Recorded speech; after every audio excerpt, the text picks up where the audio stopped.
जो इतना बड़ा जन सैलाब देखेगा, मीडिया में जाएगा, मोदी जी के पास जाएगा, तो देखेंगे, डरेंगे कि नहीं, मुकेश सहनी बहुत बड़ा ताकतवर है, ये हरा सकता है। नमस्कार, आप देख रहे हैं अब तक बिहार न्यूज। वीआईपी प्रमुख मुकेश सहनी अब निषाद समाज को आरक्षण दिलवाकर ही दम लेंगे। उन्होंने सहरसा के एक सभा में मोदी पर जमकर हमला बोला। वहीं लालू यादव और नीतीश कुमार का जमकर तारीफ की। सुनिए मुकेश सहनी अपने सभा के दौरान क्या कुछ कर रहे हैं। आज भी दिल्ली वाला हैरान है, परेशान है। वो कहता है कि सहनी जी आ जाइए, हमारे साथ आइए, जो गलती हो उसको माफ कर कीजिए, हमारे दल में आ जाइए, 2025 में मुख्यमंत्री बन जाइएगा, मेरे दल में आ जाइए। हमने कहा भाई, हम मलाह का बेटा है, हम जाल में मछली फंसाते हैं, जाल में फंसते नहीं हैं। हम अपना छोटा झोपड़ी में रहेंगे, लेकिन झोपड़ी का बादशाह बने रहेंगे। तुम्हारे महलों में आके हमें गुलामी नहीं करना है, तुम्हारे महलों में आके गुलामी नहीं करना है।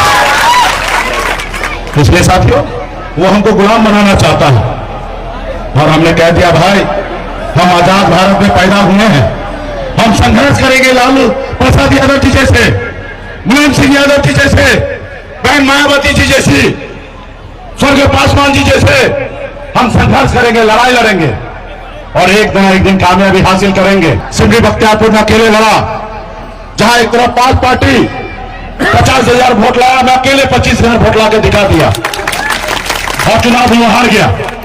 आपने देखा बोछा में 5 पार्टी मिला के 45,000 वोट लाया भाजपा वाला, और हम अकेले 30,000 वोट ला के दिखा दिए कि देखो मेरे पास क्या ताकत है।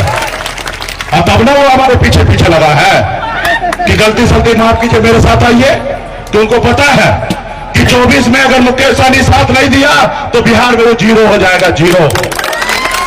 और आप सबको तो पता है कि हम लोग केवट महाराज के संतान हैं। हमारे पूर्वज ने भगवान श्री राम को पार लगाया था साथियों, भगवान श्री राम को पार लगाया था। वही नाव हमारे पास है, जो हमारे नाव पे बैठेगा वही दिल्ली में राज करेगा, जो हमारे नाव पे नहीं बैठेगा वो कहीं नहीं रहेगा साथियों, कहीं नहीं रहेगा। और हम पहले वाला नहीं है केवट महाराज कि प्रभु आपको हम पार लगा देते हैं, हमको बाद में पार लगाइएगा, नहीं। हम आज वाला 2023 वाला निषाद है। नाव पे बैठने से पहले आरक्षण लागू करो, तब नाव पे बैठने देंगे, वरना नाव पे नहीं बैठने देंगे। इसलिए मजबूती इसके साथ लड़ाई लड़ना है, क्योंकि जो दिल्ली में बैठे हैं उसके पास पैसा है, वो बनी हुई सरकार गिरा देता है, आपका विधायक खरीद लेता है।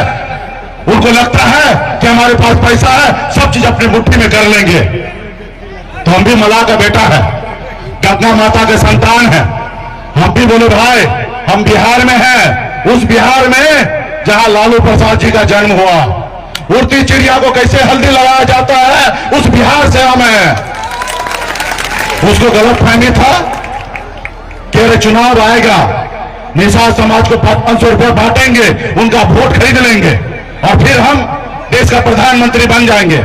जब वोट बिक सकता है और हम खरीद सकते हैं, तो फिर हम उसको राजा क्यों बनाए, ये उसका गलत फहमी सोचता। हमारी लड़ाई है कि जब देश एक है, जब देश के प्रधानमंत्री एक है, देश के गृह मंत्री एक है, देश के संविधान एक है, तो हमारे साथ भेदभाव क्यों हो रहा है। जब दिन बेदार दुनिया मलाह निषाद के सभी उपजाति 22 कुरी को जब एससी का आरक्षण मिल सकता है, तो बिहार में क्यों नहीं।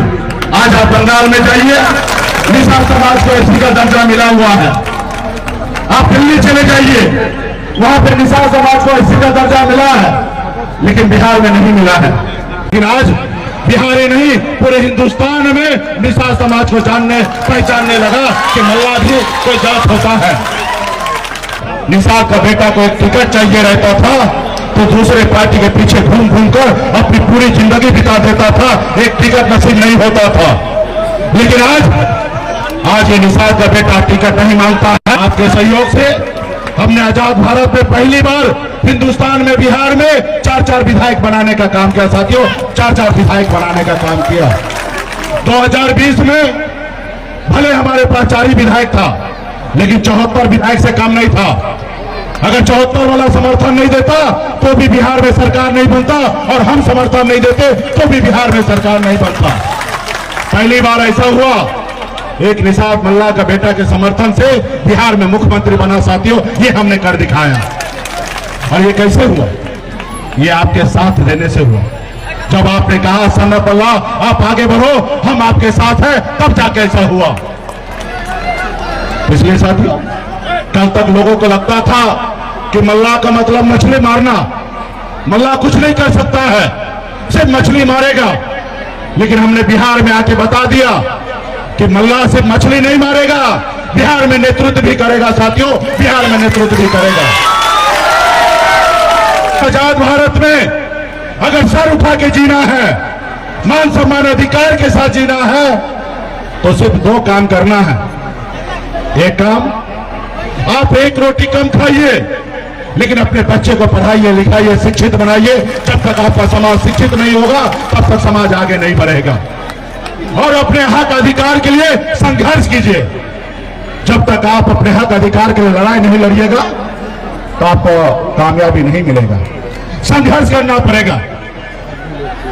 जैसे कभी हमारे पूर्वज ने संघर्ष किया, 250 साल अंग्रेज से लड़ाई लड़ा, 250 साल अंग्रेज से लड़ाई लड़ा, सिर्फ एक ही सोच है कि हम देश को आजाद कराएंगे और हमारे आने वाला पीढ़ी सर उठा के जिएगा। जब देश आजाद हुआ, हमें तो आजादी मिल गया, लेकिन सही मायने में हमें गरीबी से आजादी नहीं मिला। साथियों, गरीबी से आजादी नहीं मिला। पहले राजा के घर में बच्चा जन्म लेता था, वही राजा बनता था। रानी के कोख से बच्चा जन्म लेता था, वही राजा बनता था। लेकिन आजादी के बाद बाबा साहब भीमराव अंबेडकर ने हमें एक संविधान बना के दिया, और संविधान में एक ताकत आपको दिया। चाहे गरीब मजदूर का बेटा हो, या किसान का बेटा हो, या डॉक्टर इंजीनियर का बेटा हो, सबके पास एक ही ताकत दिया। वो क्या? आपको वोट गिराने का ताकत दिया। साथियों, वोट गिराने का ताकत दिया। उस वोट में वो ताकत था, वो ताकत है। बाबा साहब ने कहा कि अब राजा का बेटा राजा नहीं बनेगा, अब राज का राजा वही बनेगा जिसके पास वोट होगा। देश का प्रधानमंत्री वो बनेगा जिसके पास वोट होगा। लेकिन आजाद भारत में पहले 75 साल तक आप और हमने अपने वोट को ताकत को नहीं समझा, जिसके कारण हम इतने पीछे हैं। जो समाज अपने वोट को ताकत को समझा, वो समाज देखिए कितना आगे निकल चुका है। जैसे हमारे लालू प्रसाद यादव जी, मुलायम सिंह यादव जी, बहन मायावती जी, स्वर्गीय रामविलास पासवान जी, ये लोग कोई अमीर घर में जन्म नहीं लिया, ये भी साधारण गरीब परिवार में ही जन्म लिया। संघर्ष किया, लड़ाई लड़ा, अपने वोट को ताकत को समझा। जब लालू प्रसाद जी दल बनाए तो उनके लोगों ने उनको साथ दिया, और जब साथ दिया तो दल को बल मिला, और जब दल को बल मिला तो उनका हर समस्या हल हुआ। अब 15 साल बिहार का मुख्यमंत्री बने रहे। और लालू प्रसाद जी ने ऐसा विरासत राज के राजनीति में ऐसी विरासत बनाया कि आज लालू प्रसाद जी नहीं भी है तो उनका बेटा डिप्टी सीएम बना हुआ। साथियों, डिप्टी सीएम बना हुआ है। और ये सब पैसे के दम पे नहीं हुआ, ये संघर्ष के दम पे हुआ, ये आपके वोट के दम पे हुआ। आपने देखा, मैं माननीय मुख्यमंत्री नीतीश जी को धन्यवाद दूंगा कि राज्य में जाति आधारित गणना कराए। और आपने देखा होगा कि बिहार में 63% ओबीसी है, और 63% में एक नंबर में कोई अगर समाज है तो हमारे यादव भाई है, और दूसरे नंबर में कोई है तो निषाद है। 10% संख्या है।